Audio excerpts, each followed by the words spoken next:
नमस्कार साथियों, स्वागत है आप सभी का बातें बाजार की पर। मैं हूं अंकित अवस्थी। बाजार में जिस तरह से आए दिन इन्वेस्टर्स के पैसे डूबने की खबर हेडलाइन बनती है, लगातार बाजार के अंदर ऐसी सुर्खियां युद्ध के काल में बन रही हैं कि यूएस ईरान का वॉर हुआ तो 51 लाख करोड़ रुपए बाजार से खत्म हो गए। तेल कंपनियों पर ईरान का हमला हुआ, ईरान की तेल कंपनियों पर हमला हुआ, बाजार में असर देखा। ईरान के युद्ध से बाजार में हाहाकार हमने कई सेशंस ऐसे आपके सामने ऑलरेडी किए हैं।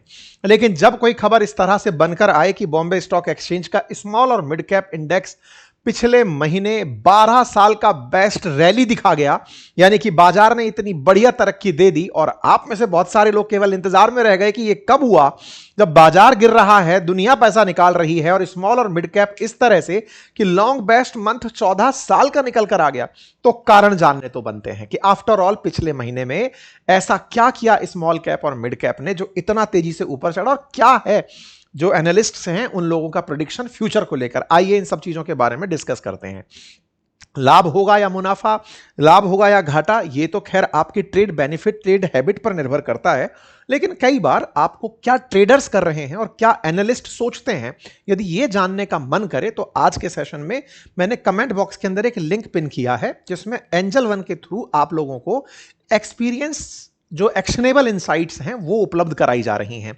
ये प्रो इनसाइट्स हैं। अगर आपने उनके थ्रू डीमैट अकाउंट खोला हुआ है तो आपको वहां पर 7 दिन के लिए फ्री इनसाइट्स की बेस्ट ट्रेड प्रैक्टिस क्या कर सकते हैं, कौन सा स्टॉक लिया जा सकता है, कैसे लिया जा सकता है, वो जानकारी आपको दे रहे हैं। तो एक बार जाकर के आप इनकी इस सुविधा का लाभ उठाइए। अगर डीमैट अकाउंट नहीं है तो जाकर के लिंक कमेंट बॉक्स में पिन है, वहां से अकाउंट ओपन कर लीजिए और बहुत सारे एक्सक्लूसिव बेनिफिट्स उपलब्ध हैं, उनका लाभ ले लीजिए। और हाँ, अगर चैनल पर नए हैं तो सब्सक्राइब कर लीजिए ताकि ऐसी जानकारियां आपको लगातार मिलती रहें। चर्चा किस बात की है? चर्चा है कि अप्रैल का जो महीना बीता है इसमें मिड कैप और जो मिड कैप और स्मॉल कैप के जो स्टॉक्स हैं उन्होंने बहुत तेजी से बाजार पकड़ा है। कैसा कि निफ्टी 50 करीब 5.8% बढ़ा, निफ्टी 100 लगभग 7% बढ़ा, निफ्टी मिड कैप 150 जो है वो 10.7% बढ़ा और स्मॉल कैप जो है वो 250 13.4% बढ़ा। आप में से कई लोग मिड कैप, लार्ज कैप और स्मॉल कैप होते क्या हैं ये जानते होंगे, नहीं जानते तो हम थोड़ी देर में उसकी भी चर्चा करेंगे। साथ ही साथ में यहां दो और था कि माइक्रो कैप 250 जो है उसमें 16.2% की बढ़त दर्ज की गई। ये चर्चा बड़ी चर्चा क्यों है? चर्चा इसलिए क्योंकि बाजार में जिस तरह की सूचनाएं हैं उसमें यही है कि हमारे देश से एफआईआईज ने पैसा बाहर निकाल लिया, बिकवाली हो गई है, बाजार गिर रहा है, इन्वेस्टर भाग रहा है, विदेशी निवेशक निकल के जा रहा है और इसी के कारण से ये सुर्खियां आपके लिए बड़ी बातें बनती हैं। लेकिन चलिए इससे पहले मैं आपको आगे बताऊं, थोड़ा सा ये डिफरेंस समझ लेते हैं, ये लार्ज, मिड और स्मॉल है क्या। देखिए, according to Bombay stock exchange, national stock exchange, हम जब जहां पे बॉम्बे स्टॉक एक्सचेंज की बात करते हैं तो लिस्टेड कंपनीज के अंदर जहां टॉप 30 कंपनीज की बात होती है, वहीं पर नेशनल स्टॉक एक्सचेंज में जिनका सूचकांक निकाला जाता है 50 कंपनियों का निकाला जाता है। शुरुआत में निफ्टी 50 आप उसे कहते हैं।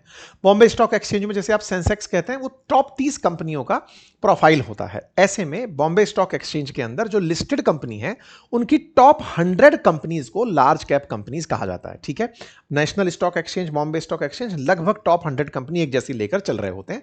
अगर आप एनएसई के लेकर चल रहे हो तो एनएसई टॉप 100 हो गया और उधर कहा तो बीएसई टॉप 100 हो गया। ठीक है, इनके ऊपर जनरली अगर देखा जाता है तो 20,000 करोड़ से ऊपर का मार्केट कैप इनका होता है। जनरली ब्लू चिप कंपनी होती है, बड़ा बाजार ये अपना मेंटेन करके चल रही होती है। मिड कैप के अंदर उस 100 से लेकर के 250 रैंक तक, यानी रैंकिंग है मार्केट कैप के हिसाब से, और उसमें एक रेंज है कि 5,000 करोड़ से लेकर 20,000 करोड़ का अगर मार्केट कैप है तो इसे मिड कैप कंपनी के अंदर माना जाता है। वहीं स्मॉल कैप जो 251वें नंबर से लेकर के 500वें नंबर तक आती हैं, 5,000 करोड़ से कम की कंपनियां हैं, उन्हें स्मॉल कैप में रखा जाता है। फिर उसके नीचे फिर पीको कैप बनते चले जाते हैं, नैनो कैप बनते चले जाते हैं, फिर वो ग्रेडिंग है। लेकिन 5,000 करोड़ की कंपनी तक जो कंपनियां हैं उन्हें हम स्मॉल कैप के अंदर रखते हैं। यानी एक प्रकार से मार्केट कैप ही मेजर डिवीजन है। 5,000 करोड़ से कम है तो स्मॉल कैप, 5,000 से 20,000 मिड कैप। अप्रॉक्स आइडिया है ये, जो कि हम लिस्टिंग में अगर देखें तो टॉप 100 से लेकर के 250 तक की कंपनियों का नंबरिंग हो गया। ये 250 के बाद में फिर आप उसे स्मॉल कैप में डाल देते हैं। चर्चा ये हुई ब्लूमबर्ग के एक रिपोर्ट के अनुसार कि स्मॉल कैप 100, यानी स्मॉल कैप की जो 100 कंपनीज रही, जैसे लार्ज कैप की 100 कंपनीज रही, जैसे यहां पर 150 कंपनीज रही मिड कैप की, जैसे यहां पर 251 से लेकर के आप 351 तक लेकर चले, तो इसकी जो स्मॉल कैप 100 की जो इंडेक्सेस रही उन्होंने अप्रैल में 18% से अधिक की तेजी दिखाई। 2004 के आंकड़ों में तक के आंकड़ों में केवल 2 बार ही हासिल की गई ये उपलब्धि है। मतलब अपने आप में ये उपलब्धि एक बड़ी उपलब्धि काउंट की जा रही है 4 से लेकर अब तक काउंट की गई उपलब्धियों में। ठीक है, इंडिया का स्मॉल कैप जो है वो बेस्ट मंथ कंसीडर किया गया स्मॉल कैप के लिए 2014 के बाद। इससे पहले 2014 में 22% इस सूचकांक के अंदर वृद्धि आई थी, जब पहली बार नरेंद्र मोदी के नेतृत्व में सरकार बनी थी। उस समय पर ऐसी रैली देखी गई थी। फिलहाल अगर मार्केट कैप के हिसाब से बात की जाए तो वर्तमान में भारत के अंदर स्मॉल कैप का जो बाजार है वो 19% है और लार्ज कैप का बाजार घटकर 61% बना हुआ है।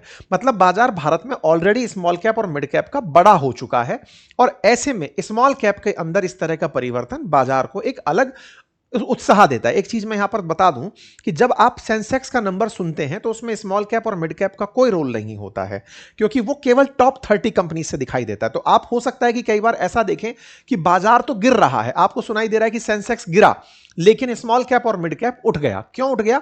क्योंकि उसके अंक वहां शामिल ही नहीं हो रहे। अब ये क्या मतलब हुआ, इसको आसान तरीके से समझते हैं।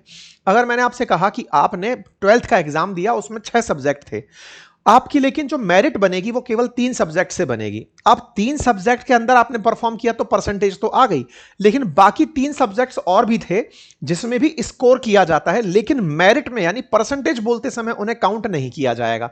बिल्कुल ऐसे ही हमारा बॉम्बे स्टॉक एक्सचेंज है। टॉप 30 कंपनीज का जो वो परफॉर्मेंस है उससे सेंसेक्स डिसाइड हो गया। बाकी कंपनियों ने क्या किया इसका कोई कंसीडरेशन नहीं हुआ।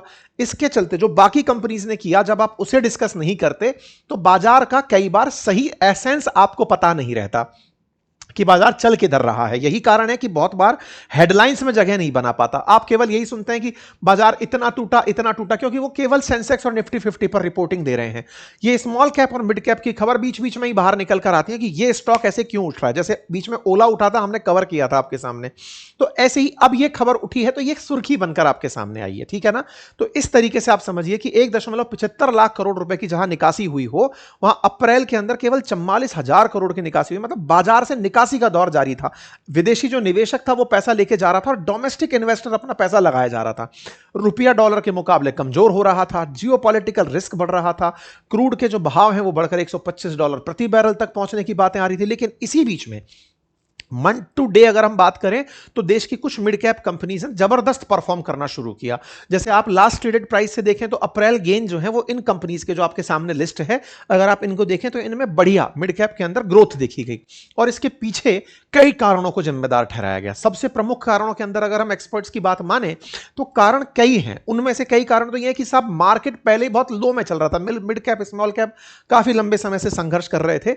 तो हमेशा ऐसा होता है ना कि बाजार जब गिर रहा होता है तो गिरते बाजार में परचेजिंग होती है और इंडियन इन्वेस्टर्स ने इस बात को बढ़िया से समझ लिया है। तो एक तो मिड कैप स्मॉल कैप में बढ़िया परचेजिंग हुई। दूसरा, अधिकांश जो लार्ज कैप कंपनीज हैं, भारत की ब्लू चिप कंपनी है, वो सीधा टैरिफ से प्रभावित होती हैं, स्टॉक्स प्रभावित होते हैं।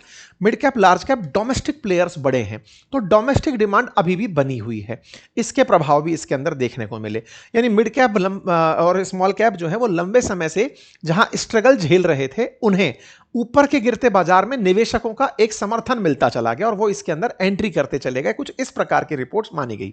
साथ में कुछ लोगों का यह भी कहना है कि स्मॉल कैप मिड कैप के अंदर चूंकि बेस यानी कि डिनोमिनेटर जो है वो छोटा है, तो ग्रोथ ज्यादा दिखती है। मतलब 15,000 पर अगर 5,000 की कमाई करी आपने तो आप सीधा सीधा 33% बोल पाते हैं।